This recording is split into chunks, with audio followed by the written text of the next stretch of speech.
Welcome back to the Borderline channel, everybody. Today we'll be reviewing a new movie which has the name Trainspotting 2, and it is directed by famous director Danny Boyle. Great director. He directed Trainspotting 1, he directed goddamn 127 Hours, which is I think his best film, in my opinion. Go check that movie out if you haven't yet. And he directed 28 Days Later. Great movie, you know, it's exceptional. But yeah, other than that, I was fairly excited to see this movie. It's probably gonna be or will be my most anticipated movie of the year. I was very enamored to see this movie, especially after seeing the trailer. God damn, that movie had a beautiful trailer. But yeah, I will have to start this video off with a little disclaimer. I think this movie is good. I will be spoiling this movie, so watch out. Take my advice, go watch this movie. Take Danny Boyle's career's advice of good movies and go watch this movie. Please, if you thought of going to watch this movie and you were hesitant about it, let this very words I am declaring out of my mouth be your key to unlocking that door, going to the cinema, and watching this movie. Well, to start this off, this movie was directed by Danny Boyle. We've been over that. It has been written by Jon Hodge, the guy who made the first movie, or who wrote the first movie, what I meant. And it has been cinematographed by Anthony Todd Mantle. The movie opens up with our main character, which I forgot the name, wait a second, Mark Renton. Our main character, Mark Renton, running in a gym in this treadmill, I think that's the word, treadmill, and he's running, and it's a little montage of him running on the treadmill with the camera moving around the gym, and the last, I think it was only the last scene of Trainspotting 1 where he, like, his face goes all fuzzy and like unfocused with the camera and everything, but I think it cuts also from other memories from the first movie. I'm not sure, but I definitely know it because from the last scene of the first movie. But the thing is, it does that little cutting game between the two. It has some music in the background, and then Mark Renton collapses on the treadmill, and it like pushes him back, and like he's like it's explained later on in the movie that he has like this heart problem or something. It caused him to have a seizure or something. And it cuts from him, you know, suffering a little to the last scene of the first movie. And then the opening credits come, and it's like homemade footage, sort of. It's made to look like a home video footage that you would shoot like with a camera of like early childhood memories, and it's fancied up a little bit because of the movie, but yeah, it's made to be like a home video footage. But the important part of that home video footage is that it's early childhood memories of him playing with his friends, you know, football and stuff like that. And you're probably sitting in your little sofa, watching your little telephone and wondering, why the hell is this guy telling me all of this detailed information of the opening scene and the opening credits of the scene? Well, my good sir, I will tell you exactly why, and that is because it's exactly the same blueprint that the movie uses throughout its movie. The blueprint being that it uses nostalgia followed up by hurt. Now I said nostalgia followed up by hurt. You're going to experience the characters from the first film feeling nostalgic about themselves, but because of the end consequences of the first film, they're going to start pounding on each other again. Anyways, having finished setting up the blueprint, the groundwork, I'm going to tell you a little bit of, I'm going to layer a bit of the story that happens throughout the film. So, so we have Mark Renton going back to Scotland because he's feeling nostalgic. And he goes after about 20 years, he goes back to Scotland. And he goes there to visit his, well, first he wants only to visit Spud because it's only his only like friend that will sort of accept him coming back. But then also decides to visit Sick Boy or whatever, Simon, the blonde guy. And you know, they have their little dispute and fight. And then they're like all cool with each other, quote unquote cool. But yeah. And while that is all happening, there's also Begbie, the psychopath guy from the last movie. He's been in prison for the last 20 years, and he can't get out because of always getting misconductor, whatever it's called, you know, because it's always in fights and stuff. And unfortunately, to get himself free, he has to escape prison, and he does exactly that. Goes back to the family. There's a little subplot between Begbie and his now grown son. I don't think we even see his family in the first movie, but whatever, now he has a family. And the movie ends with, you know, Begbie trying to kill all 3 other characters because revenge and whatnot. With the cinematography made by Anthony Dog Mantle behind the camera, this movie really has this digitalised look to itself. It has, you know, there's many times where it cuts from, you know, a normal camera to a home video like before, or like just security camera, and it makes for effect that, you know, everything looks very digital. Also, to the color of the film, everything is, I think, oversaturated in this film. Like if it's just been shot and just put exactly without any touches, retouches, coloring and stuff. No touches to the colors, and it's been put straight to the film. And again, it gives that digitalized look. And this is mainly to display that our characters, even if they refuse to quote unquote grow up, the world surrounding them will not wait for them. They will grow up and, you know, become modern, if you call it will. They will stay up with the times, even if a character don't. And to add to this point, the main themes of this movie all revolve around the old and the new. The old being, you know, the nostalgia, the memories that the characters try to keep sacred to themselves, and the new being, like I said, the world surrounding our characters. As Danny Boyle, the man directed this film, has said himself, the first movie was all about following the childhood / adolescence of these characters and the interactions between them, while the second one is more fixated, angled to focus at the adulthood that these characters try to bring up.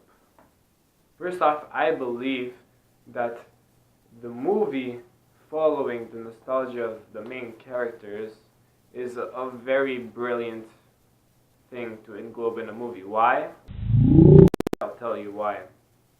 Because it makes a wonderful connection between the audience who have watched Trainspotting 1 and the characters in the second movie, and it's a very genius way of making a sequel. Now, the difference between this movie, Trainspotting 2, and something like Star Wars Episode 7, this is Nostalgia, is the fact that in Trainspotting 2, it is not used cheaply to win over the audience. Why? Because it has some real weight attached to it, because it's the main drive or the main motif that the characters use to push this plot forward, while in Star Wars Episode 7, it's only there to cheaply appeal to the audience. It has no plot weight attached to the plot whatsoever. It's just there to be like, oh look, remember this? I bet you remember this, kids. Like I mentioned before, the cinematography in this movie is very well made. It's very beautiful. It has this very lively feel to it. Like I said, it feels like it's just been shot from the camera and put inside of the movie. I hesitate to call it oversaturated because I am not really familiar with those proper terms yet, but I can tell you that it's different from other movies. I've not really seen it before, and I can tell you that it catches your eye at some points. It's beautifully made. Thank you, Anthony Mantle. If you didn't know him, he worked with this dude before, and he worked with this. I think the guy is German, but he made these movies. Wait 2 seconds. He worked with director Lars von Trier. He's actually Danish. This movie is also edited by great editor Jon Harris. He's been working with people like, what's his name? Wait a second. Guy Ritchie. Yeah, Guy Ritchie. In this movie, Snatch. Well edited movie. But he's also been working with Danny Boyle for a while, and he does make these wonderful glitchy movies. Well, if I can call him glitchy, but like he's a different editor, right? He's not your average Joe, and he has his own style to bring to movies, and he seems to like teaming up with Danny Boyle. I loved his editing work on 127 Hours, I can tell you that. And here it has some wonderful edited parts, like example, the part where it's in the movie trailer. It's where the car goes with it's driving, and then the camera swishes by, and then it glows into this negative coloring. It goes, yeah, starts glowing in that color,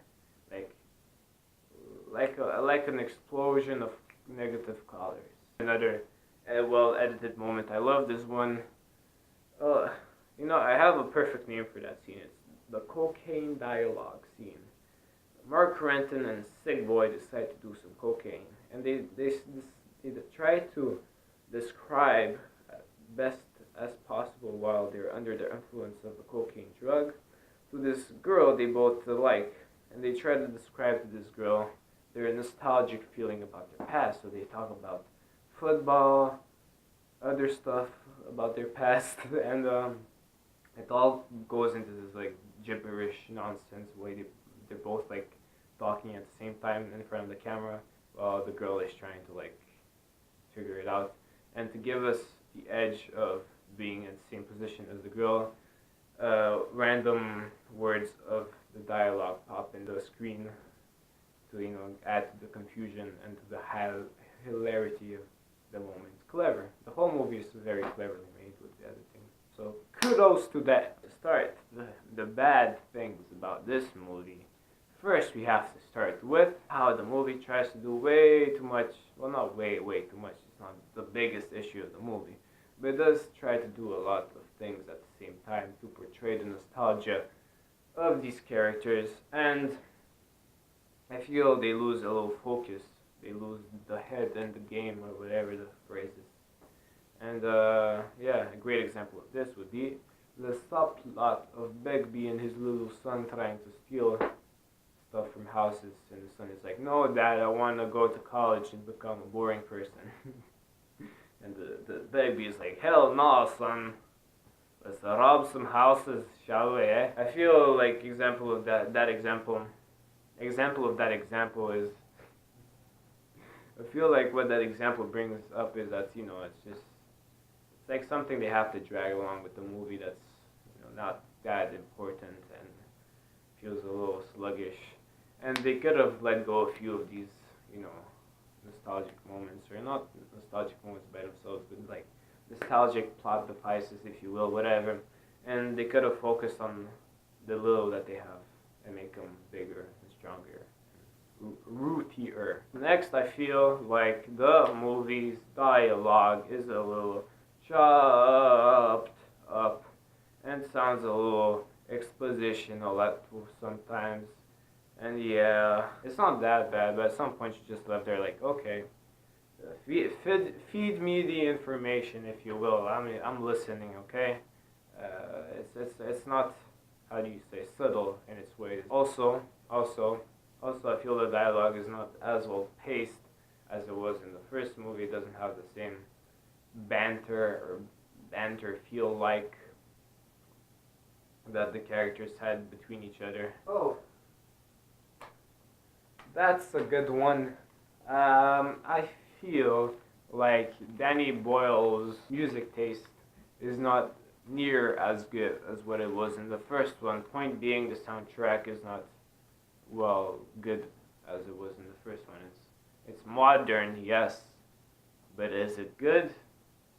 Meh. Do you guys remember how I said that the nostalgia mixing was a brilliant idea? Well, let me just smash that and contradict myself. Well, not contradict myself, but add to the fact that I think the movie isn't well executed in that manner. It's not as bad as something in Star Wars because it uses it in an intelligent way. I'm just saying, especially in the plot, the nostalgia used in this movie doesn't push the story enough, I feel. It could have pushed the story so much more. Like, it had much more potential than what it was. Like, what you see in this movie is just the aftermath of what happened in the first movie. Just the consequence. It has no evolution. And the main fact is that, like I'm saying, it has so much potential. The idea was there. It just went 1 yard where it could have went the whole 12 yards and made that touchdown, god damn it. Yeah, you stuck with me. You made it till the end. Good job, kid. We're gonna give this review the review or the score it deserves.